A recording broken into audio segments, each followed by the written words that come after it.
fell in with a skinhead group, a neo-Nazi skinhead group. The neo-Nazi movement in the prison was big, and it had started taking over the system. Everyone sort of known who I was by then, and that I was co-offenders with Dane Sweetman. Everyone was quite fearful about the consequences of the violence that we were dishing out at that stage. They made the movie Romper Stomper, which was loosely based about our life and our gang. All that talk to my gang pull up, and we pull up and they all dip. Yo, it's your boy King Dave here, and this is the Felon Show. Hope all is going well out there. What's your name and where are you from, my bro? Yeah, thanks for having me. My name's Curbs, and I come from Eltham in Melbourne, Victoria. Curb, so that's Andrew Kirby, is it? Yep, Andrew Kirby, yep. All right, man. So big love for jumping on the show, bro, and taking some time out of your day. So like you said, he's originally from Melbourne, Victoria. Doing well now in his life, you know, doing the righty, getting on the good foot. But he has a bit of a history here. He has spent over 27 years in custody behind bars in various states, Queensland, Melbourne. So he's definitely got a story to tell. He's been through a lot, that's for sure. He's met a whole range of people in his life.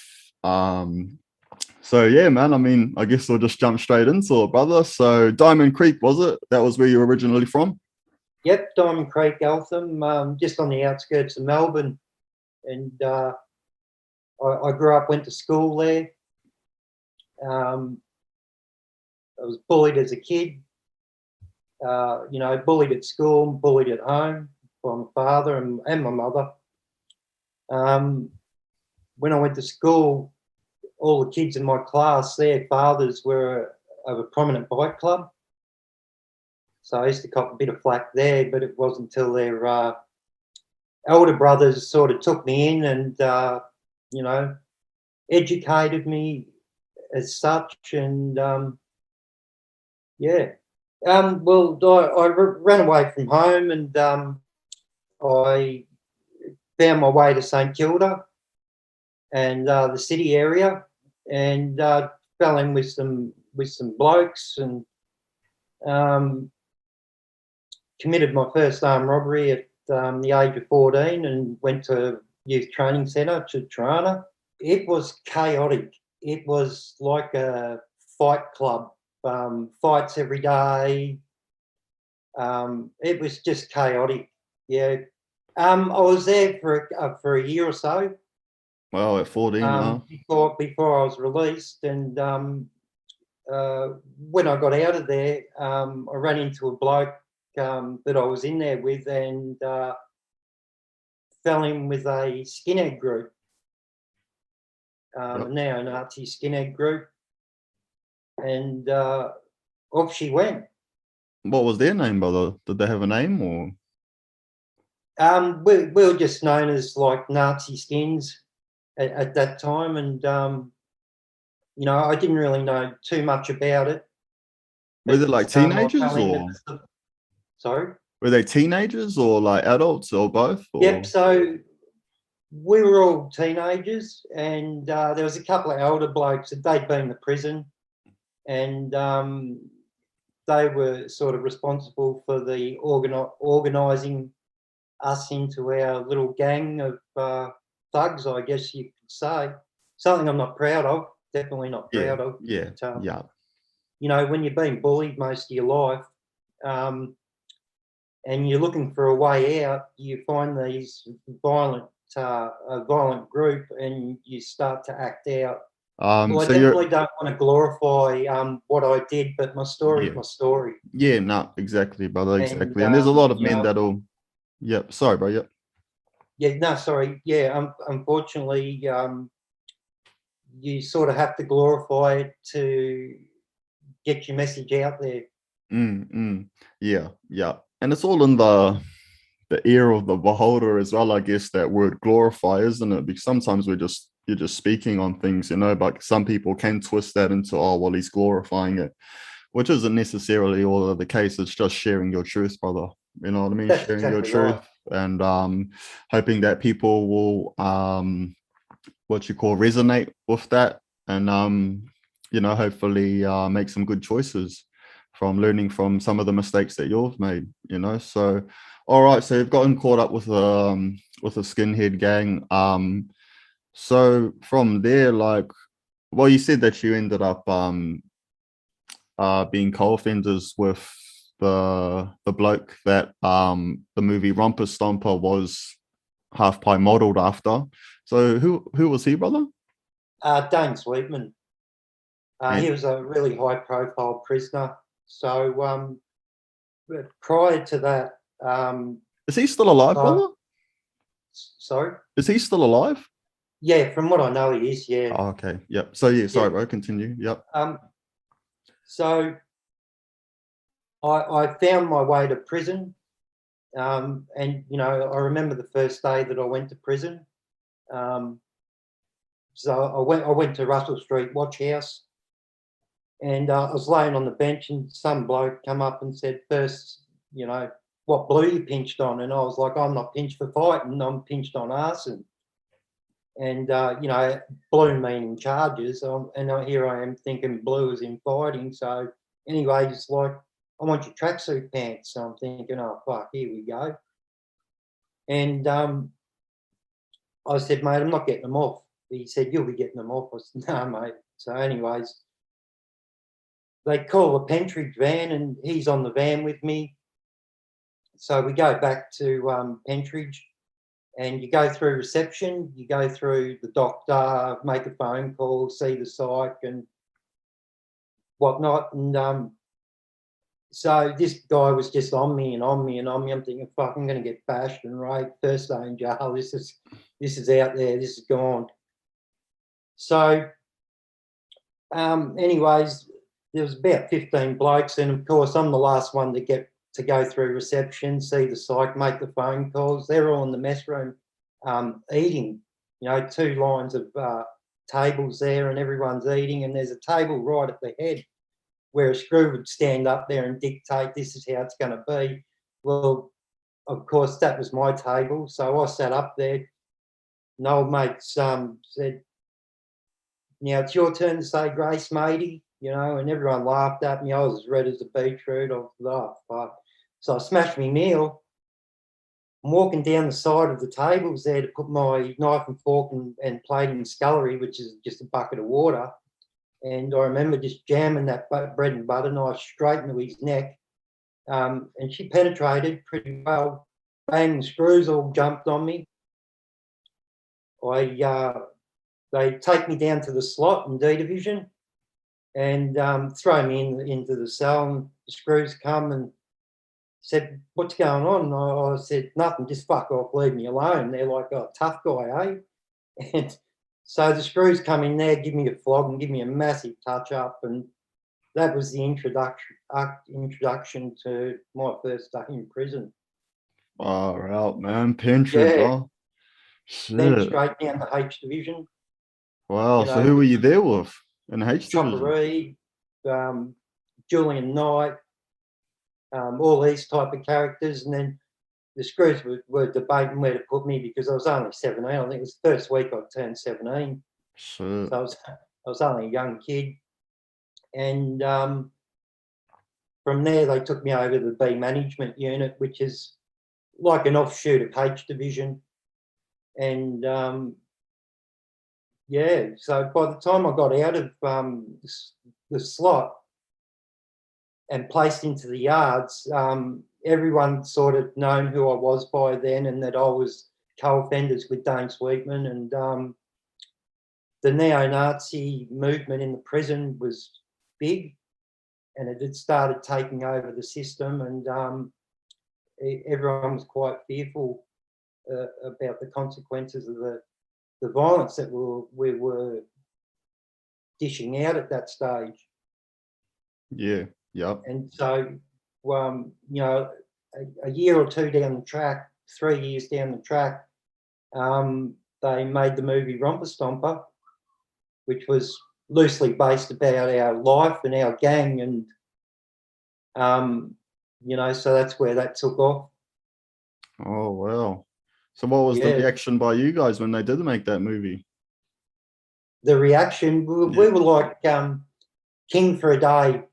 Everyone loved us. Every time I'd walk past, you know, I heard you say about Julian Knight, you know, oh, that's the Hoddle Street murderer and all this sort of thing. We were getting, oh, that's Romper Stomper, you know, that's the neo-Nazi axe murderers. And, you know, every time, you know, people point me out and whatnot. And so it caused a lot of chaos, especially in my life. And, wow. So how was Julian, man? How was Julian in H Division and that?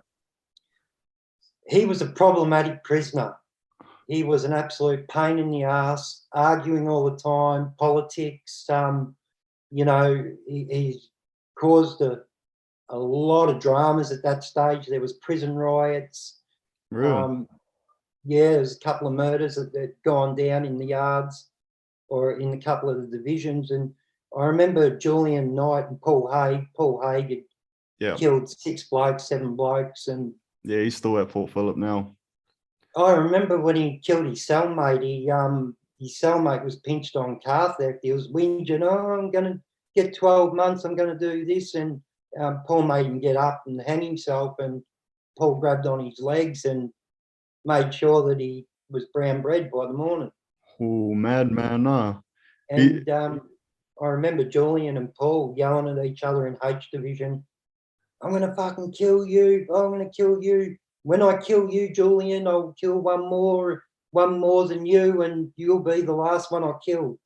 And this, you know, this type of business, you know, when you go into solitary confinement and long term, just the mayhem and madness, the screaming of a night time.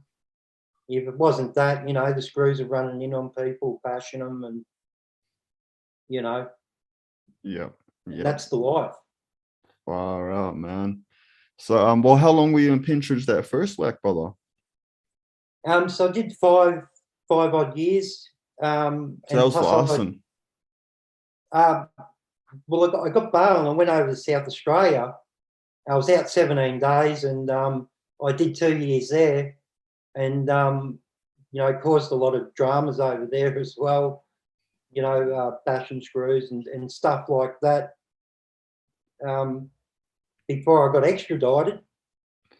Yeah. You know, so I mean, it's exhilarating when you're a young bloke. You know, everyone's like, oh yeah, that's the Nazi killer and Romper Stomper, and you get extradited and you get on the tarmac and there's 60 security and police and you're shackled and everything like that, and you're just pumping up into this massive, you know, crim. Yeah. It's hard to explain, but you know, that's the direction you want. You pump yourself up, you think this life's going to be good, and in reality it's nothing but, you know, chaos and drama. And a lot of time in the cell by yourself, isn't it?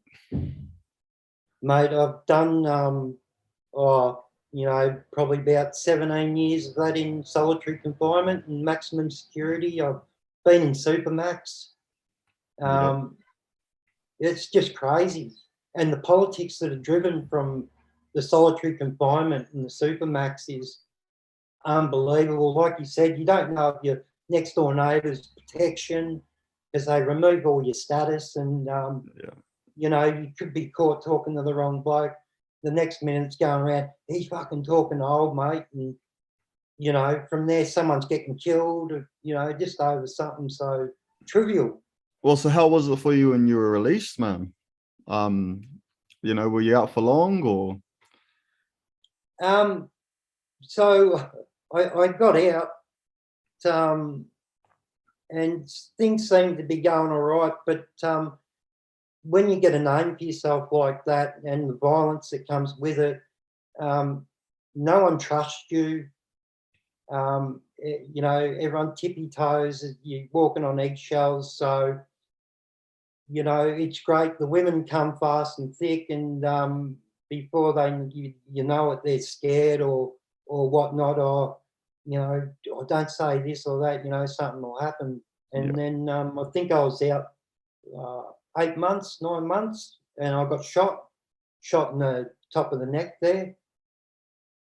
And Fuck, what happened You know, there? it's debatable what happened that night because, you know, I got shot in my backyard, and all of 2-3 minutes later, the police come crashing through the front door. So, Ah, yeah. yeah, yeah, brother. Yeah. How were the policemen back during that time? For me, you know, they were thugs, and being involved in that environment, the police, you know, they just dished it out. They were corrupt. There's a lot of things going on at that time, especially around the Wall Street killings, the 2 police officers. So they were really Um, cracking down on Crimson that day, like going on shooting sprees and. yeah, shooting everyone at will, and you know, just running amok as much as the Crims were running amok. Mm. So it was a challenging time, you know, and she was hard days, really hard days, not like today. You get into a police interview and they're, you got a coffee, you know, are you comfortable? Mm-hmm. You know, back then it was anything goes, you know, handcuffed, bashed, you know, all that type of business. Yeah. Yeah, which, and So I've had dramas with the screws and the police on the outside, just countless many times. I went to live in a country town where they got a prison, and knowing some of these screws, they used to see me up the pub. You know, I'd be playing football, and you go back to the pub after the footy game, and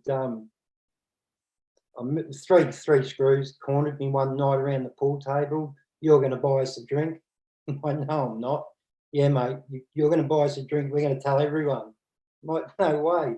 So anyway, they pressured me. I went down to the bar, grabbed 3 pots, sat them on the pool table, and said, "There you go, fellas," you know, and then got my pot and just jammed it straight in the screw's eye.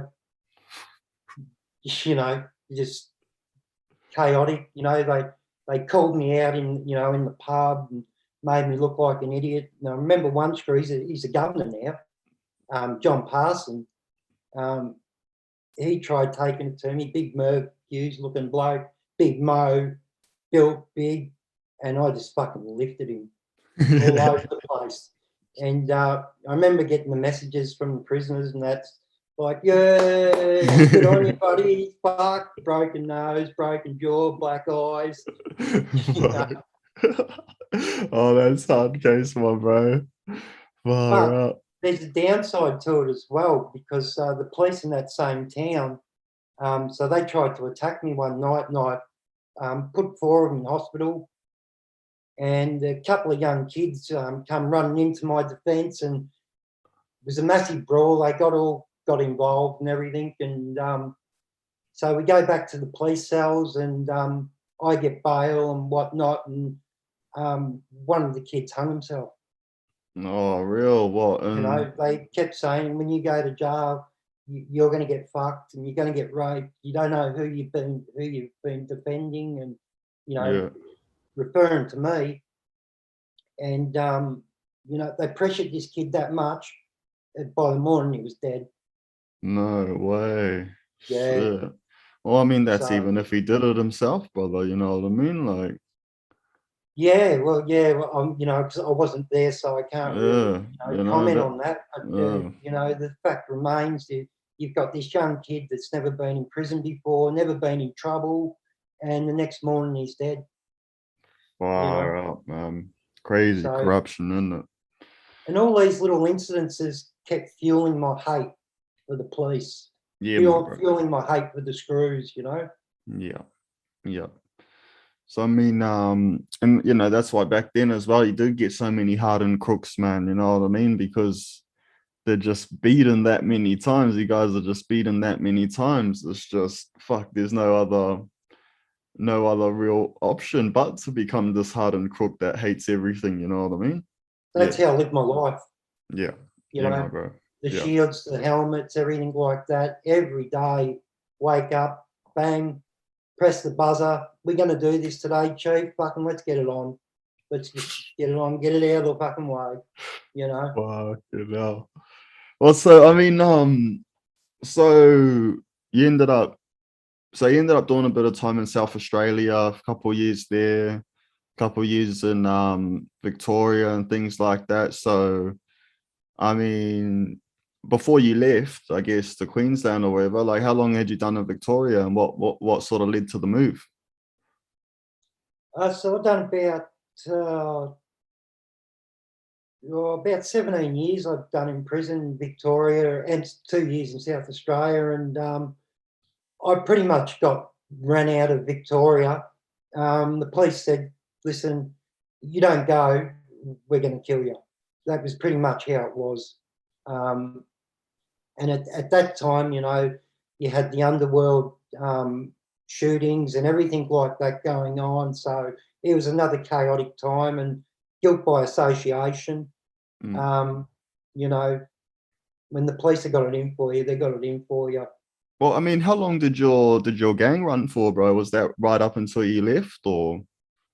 So I'd say I was there from about the age, 15, 16 to about 23, 24 when a couple of prisoners went to my co-accused or co-offender and just said, listen, it's time for you to fucking go, buddy. You've been doing some bad things to other prisoners and whatnot. And, we're going to kill you. And so that led to the separation. I remember some other crims coming to me and saying, listen, you keep communicating with this dickhead and it's all over for you, buddy. You won't see tomorrow. So that's that Sleedman, is it? Sweetman, yeah. Oh, Sweetman, sorry. Oh, well, so did a few other prisoners end up turning on him? Yeah. Couple of years, about 5 or 6 ones. They tried smashing through the glass at Acacia in Barwon to get to him and Greg Brazel. Oh, okay. Yeah, Yeah. No. Oh, okay. So it was him and Brazel. I thought it was just that Brazel. yeah, no. Sweetman was in that unit at the time and involved, because they were Antigonus type of prisoners, Dane and Brazel. Yeah. They weren't shy, that's for sure, and stirring up trouble and stuff like that. So yeah. Oh, okay. Yep. So that ended up leading to that trial that happened. That trial from hell there in Melbourne. Yeah. Yeah, that's what came from that Brazil incident. How was so Brazil was a bit of a name there in prison as well, in Melbourne there. He's still in the slot now. So he's been in Yeah. he's been in solitary for years, that guy. So how was he, man, back then? So obviously he does have a bit of a reputation now as being no good and things like that. But how was he sort of back in your time, brother? He's a red-headed nut job. Yeah. The day so I got extradited from South Australia and through Pentridge into the MAP, or the MRC at that stage it was called. First day there, lockdown. He's got the gas bottles or the oxygen bottles. He's got everyone hostage upstairs and threatening to blow everyone up in the unit, screws everyone. He was just an absolute nut job. The yelling, the screaming, I'll kill you, we'll do this, They, Chopper, Brazel, Waghorn. I mean, the names go on. Yeah. Chris Inns and all that. They're all nut jobs. Yeah. I mean, some are likable blokes, some are really good characters. But when you do that long in solitary, Yeah. it's anything goes. Yeah. So how was Chopper in that? And so Chopper and Brazil and that were all together, was it? Back in the days. Yeah, back in H Division, everyone was in the cells there. I think there was 30 odd cells there, and it was the who's who of the zoo, Yeah. And Chopper, he's one of a kind. He was an intimidating character, and he was full on. He loved talking to the screws. Yeah. That was one of his things. But it was nothing to hear cells pop open and him and a couple of screws would go in there and bashing other prisoners and things like that. Okay. Him, Razzle, and his little gang. Yeah, yeah, Yeah, the Overcoat War. yeah, yeah. So were you Between there him and during that Nathan time, Hopkins. or Sorry? were you there during that time with all the overcoat stuff and So all I that? was at the end of the Overcoat War when I started in the late 80s and whatnot. So it was still going on. I remember I was about 5 o'clock in the morning, H Division, the cell door cracks, the chopper's been released. So I tried sneaking out. Oh shit! Yeah, so, you know, Far out. crazy times, crazy days. You know, I could sit there for hours talking about stories about that type of. Yeah. All right. So, man, that's crazy, brother. Good insight, though. You know what I mean? Good Crazy insight, life, especially buddy. for me. Having done time in Melbourne, so I recognize a lot of the names that you're speaking on. A lot of those guys are still in solitary. You know what I mean? They've been in there for a long time. You know what I mean? And That's right. It just, yeah. all right. So moving on to Queensland, brother. So you ended up going over there. Yeah. How was that for you, making that move? So I moved to Queensland and I moved over to Russell Island thinking living on an island, living in Queensland, life's great, you know, everything's great. And Yeah. that week that I moved, they opened up a police station on the island. Before I knew it, I ended up in jail for 6 months. Yeah. And I got released. And so my girlfriend at the time, she come and picked me up and took me back to my parole address where there was four guys standing there. And the first thing they said to me, we thought you'd be bigger. I thought, oh, yeah, here we go. Yeah. And they're Yeah. like, listen, buddy, this is how it's going to go down. And these were crims. These are four crims. Mm. Two of them fairly well known. Anyway, so uh, they said to me, this is how it's going to go down. She's with us now. We're going to get custody of your son. And, you know, how do you feel about it? I was like, this is how it's going to go down. Bang, you got a broken jaw. And then I stabbed the other bloke 18 times with surgical scissors, tried to cut his eyes out. And, Shit. you know, just, and I'm not trying to glorify it. It was all I knew. Yeah. Yeah. All I knew was how to defend myself against bullies, Yeah, my bro. you know, Yeah. and bang, straight back to prison I went. A day and a half later, straight back into prison, and How long did you cop for that? I got 8 years for that. Shit. And you know, I was there all the 6 weeks before I instigated a riot and a siege in the prison, and What prison was that? that was at Arthur Gorrie.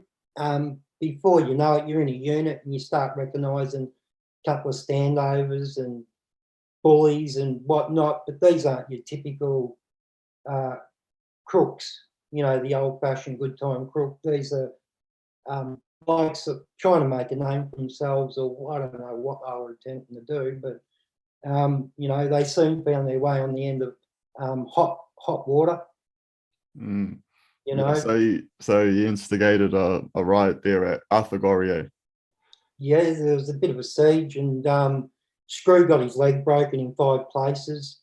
Um, So I mean, there so was a few. what can you run through what sort of happened there, man? Like what ended up happening?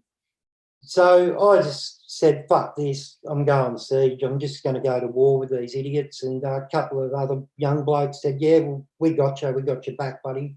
And so we put baby oil at the start of the opening of the unit door. So when the screws came, they would just slide down the unit so they couldn't Yeah. access the yard. And we tied the yard door with a skipping rope.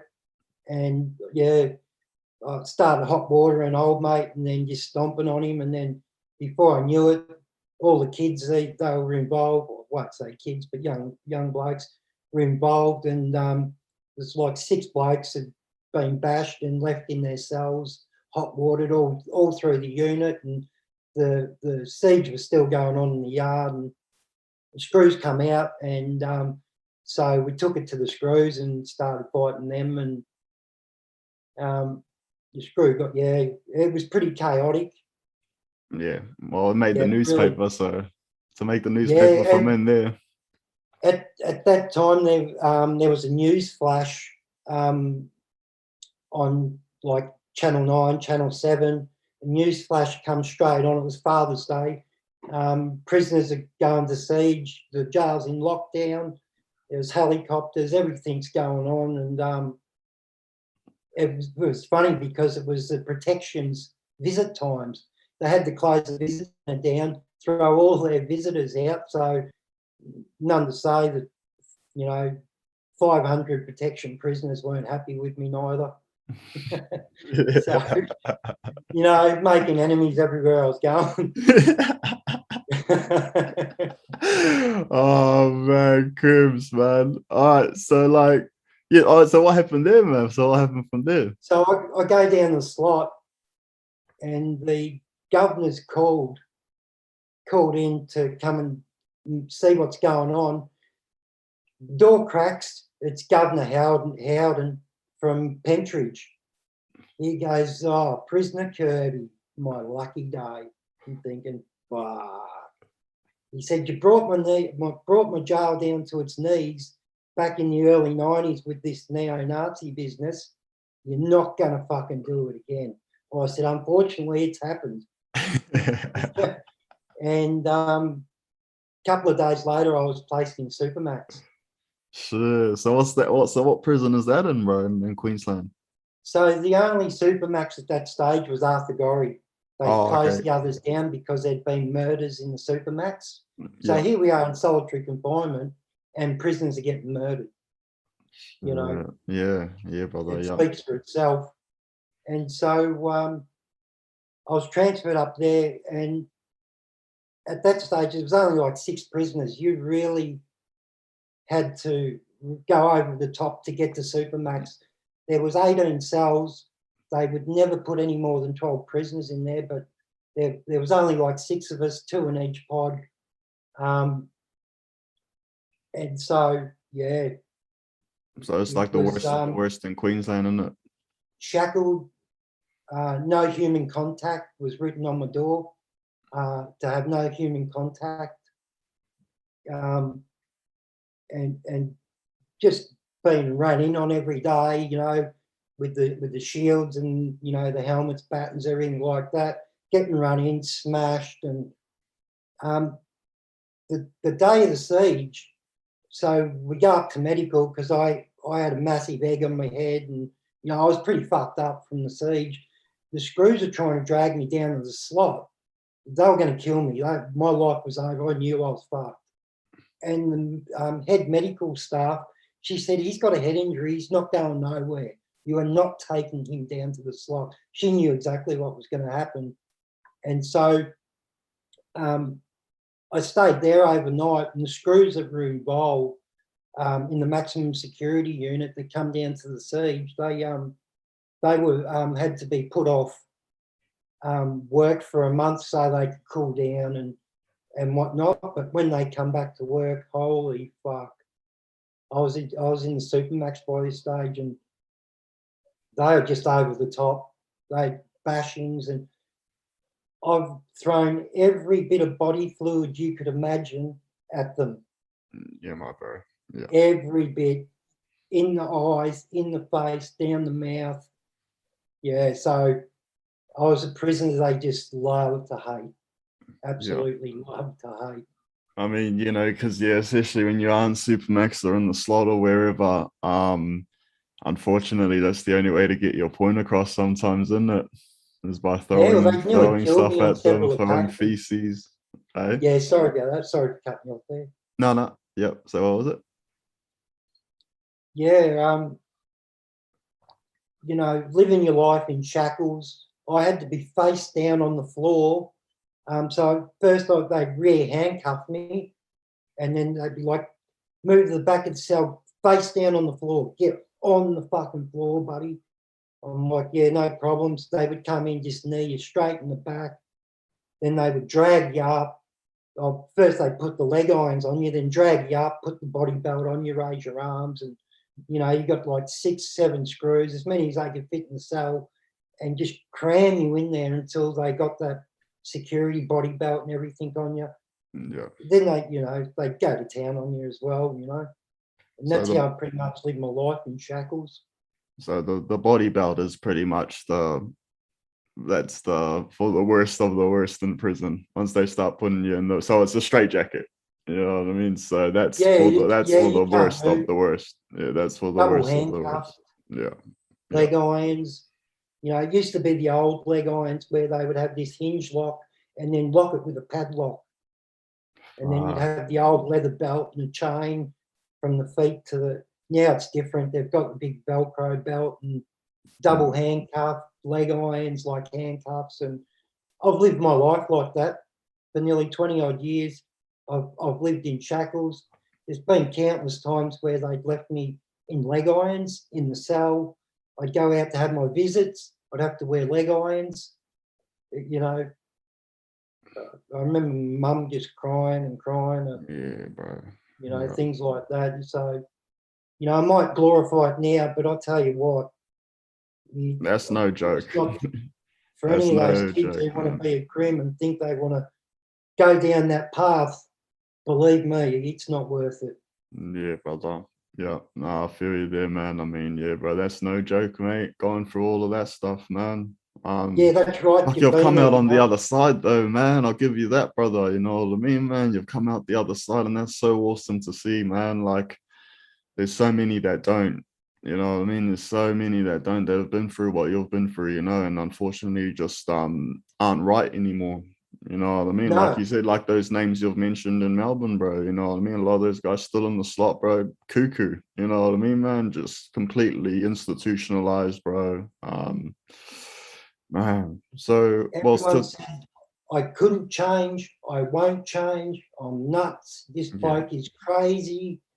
Um, and you know, and all that stigma that goes, no one trusting you. You know, all this nuts. So I had two major points in my life um, that made me change. First, I was in the Supermax. I got a letter from this girl, who was about 13, 14. She said, I've just been told that you're my dad, and yeah, I want to get to know you. And I was real. just like, wow, this is mind blowing. Okay. Yeah. And then I had to reflect, I'm an embarrassment. I am, you know, being labelled all these things. I've gone through what I've gone, and I'm an embarrassment. And you know, it took me a little bit to come to terms with all of that. And so that was the first point that started making me think other ways and Well, otherwise. that's huge, bro. You know what I And mean? Like so, after going all through that in Supermax and getting a letter like that, that would have been huge for you, man. yep, just from this little girl, Yeah, bro, that would have you been know. massive. And the first time she saw me was on Australia's Most Wanted. Was the first time she'd ever saw Wow. a photo of me. And Mm-hmm. yeah, so that was pretty heartbreaking. And I'd still had to keep going on with my life of mayhem and craziness, you know, because that doesn't stop just because you get a letter. The screws aren't going to let that letter stop what was going on. And The seed's then been planted, you know. the screw who got his leg broken in the siege that I had, so that exacerbated an injury. So he went into hospital and found out he had stomach cancer. They couldn't reset his leg, so and it exacerbated his, you know, his stomach cancer and all this, and he ended up dying. And you know, to me, it was like, who gives a fuck? One dead screw, couldn't give a fucking shit, you know. Anyways, and the judge pointed out that I was responsible for him dying of a miserable, agonising, painful death. That is what the judge said to me. So, anyways, I'm there in shackles in the courtroom, and they play the footage. I look around, and here's the screw's wife and daughter dressed in black, watching, because he'd already died by then, watching this footage of her husband, you know, and father being bashed. And you know, I looked around at them and I just thought, this is not right. This has got to end. It's got to end. And it's going to end now, you know. In shackles, everyone looking at me, 12 screws surrounding me. So, you know, behind glass and all this type of business, looking like an absolute animal. And here's her husband, father, you know, killed and just doing his job, I guess, at the end of the day. Yeah. And so he forced me to, while I was in solitary, to break myself down as a human being right to the bare shell and slowly rebuild what it's like to be a human being. What are the facts? What are the points of being a human being? You know, being humble, respectful, peaceful, contribute to the community, get out there and help these young kids. I was a basketball coach for under 10s basketball, and the police come down to the parents and said, you know, you've got a murderer coaching your basketball kids. And that didn't go down well. And I ended up having to leave, and those kids, they cried. They absolutely bawled, where's my coach? How come he's not come back? You know, I was giving some of these kids that had nothing, no personality, no confidence. Here they are throwing hoops, connecting with, you know, other kids that had a little bit to offer. And here they are, we're all as one. And, you know, the police come down and fucking wrecked it. And shit like that. Was that after you were Another released? time, when I was in prison, this girl, she was 5 years of age. She was constantly having fits. So she'd have 40 seizures a day.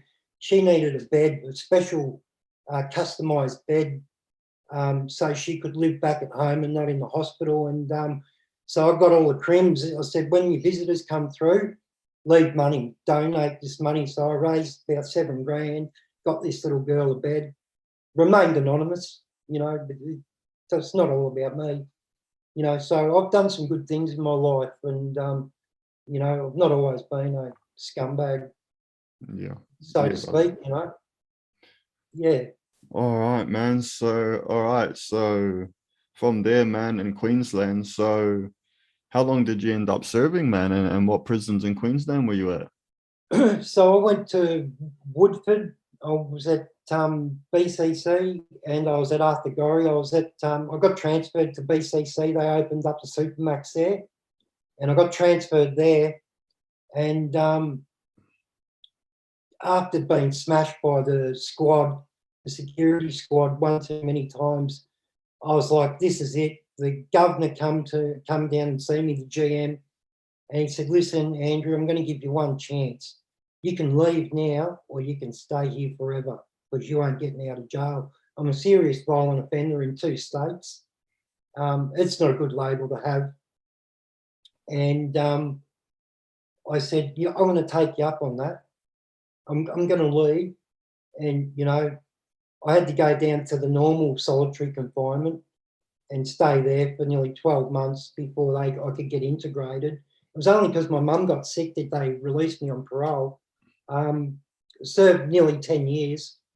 They had a 12 and a half years. I've served 10 years. And sorry, I was going to say something. Oh, you know, in Supermax, you've got your own solitary from solitary in there. You've got 2 cells that if you fuck up in the Supermax, they send you to these 2 cells. And so you've got a slot inside a slot. And it sounds funny, but, and one of my mates hung himself in there on 5-minute obsos. You know, he was that unmanageable. The only way for him was death, and that's the way the prison officers seen that. The GM was had to resign, forced to resign, you know, in solitary. There's a couple of prisoners that got their throats cut. There was a death, you know, so, yeah, so I did the 10 years and I got out. I got released. So how was that for you, man, getting out? It was crazy. you know, I met my partner.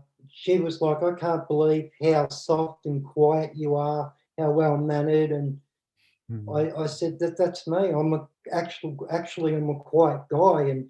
And you know, she's worked in the systems, not in the prison system. She's worked in the systems. She was really keen to get my insight and to help her on a professional level, to be able to communicate, you know, with other people that she works with, and you know, things like that. And I've got to say, my partner is the most amazing woman I've ever met. Not just because she's my partner, she is a beautiful human being, absolute beautiful human being. She's done nothing but help me bend over backwards. You know, at first she was ringing me up at 5:30 in the morning. Come on, jump up, start training. You know, get yourself on your feet and things like that. And you know, from there I started growing. Yeah. Wow. So how long have you been out for now, brother? I've been out 2.5 years, and 2.5 years, huh? I've got to admit, life's pretty daunting. You know, everyone else around me's worked for years. They've you know, got a career. You know, and here I am injured from all the injuries from the screws.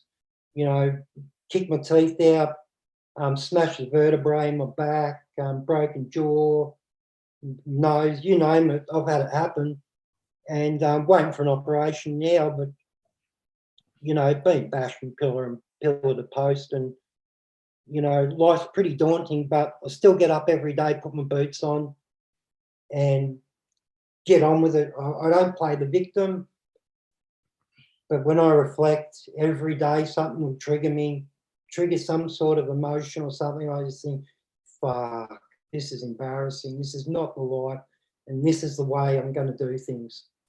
I'm going to get up. I'm going to get on with it, and hopefully return back to work. Far out, Curves, man. What a story, brother. Honestly, Yeah. man, like, brother, you're doing mad right now, man. You're doing well, man. Like, going through all of that, of what you've gone through, man, from Pintridge, you know, then after Gorry, you know, getting smashed around every day, getting put in the body belt, bro. You know what I mean? Like, that's for the worst of the worst, brother. You know what I mean? And that's only 5 minutes of it. Yeah, that's only 5 minutes of You it, know, bro. only 5 minutes of it. And, but my whole story, and the reason I wanted to get on the show, was to put my story out there of what it's like to seek that life out and be the worst of the worst, and then educate these young blokes who are bum bags, TNs, getting around like, yeah, brah, everything's good, brah. You know, no, everything's not fucking good, mate. You know, there's a life. You can have goodness in your life. Do the right thing. Money will come to you. Work hard. Appreciate. Just appreciate what you can do as a human out here. Yeah, so true, my brother. So true. I mean, look, man, we're coming up to the end here, man. So, I mean, is there any closing remarks that you'd like to make, brother, before we finish up here? Look, I just want to thank you for, you know, having me on your show, and you know, what you're doing is so good. You're such a humble bloke, and that was one of the reasons why I got on, you know, or got in contact with you, because you're humble, the way you hold yourself. It's, you know, it's not about the crime, it's about the progress of people. And, you know, people can change. People like us can change, will change. We don't need to be judged by anyone.